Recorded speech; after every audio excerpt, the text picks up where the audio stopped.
KTM's 1290 Super Duke R was the biggest, baddest supernaked bruiser on the planet up until a few minutes ago, when the Austrians pulled the covers off a new version.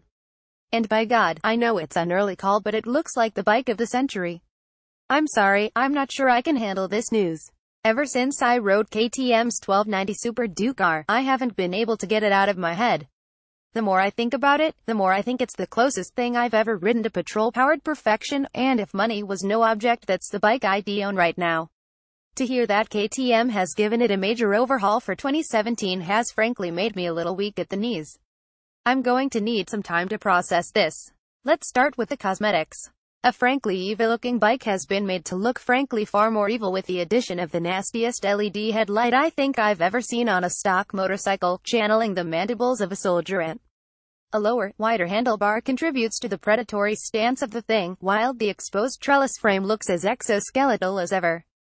Power is up 4 horses to 177 horsepower, but anyone who tells you the power on the old one wasn't adequate needs their head read.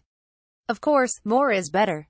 But the big news here is a fatter, wider spread of torque from an LC8V twin engine that was already capable of lifting the front wheel sky high in fourth gear with a whole lot of me on it. The ABS system is now a Bosch cornering jobby that's sensitive to your lean angles.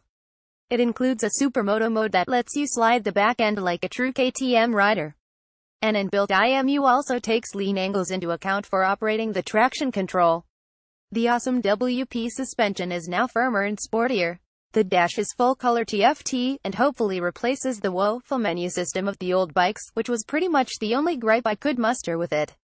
There's cruise control that works up to 200 km per hour to 120 miles per hour. I may be crying here.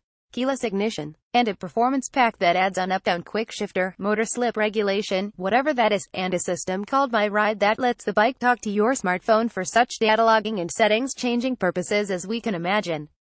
A further track pack adds a tire slip adjust system that can be used to gently massage the traction system's response as your tires go off during a race. There's also extra power modes, including the ability to turn the beast loose with an extremely aggressive throttle mapping that should scare the stoutest trousers off, and the ability to turn off wheelie control. I'm sorry, folks, I'm a puddle here. This upgrade might just be a tad beyond my wildest dreams.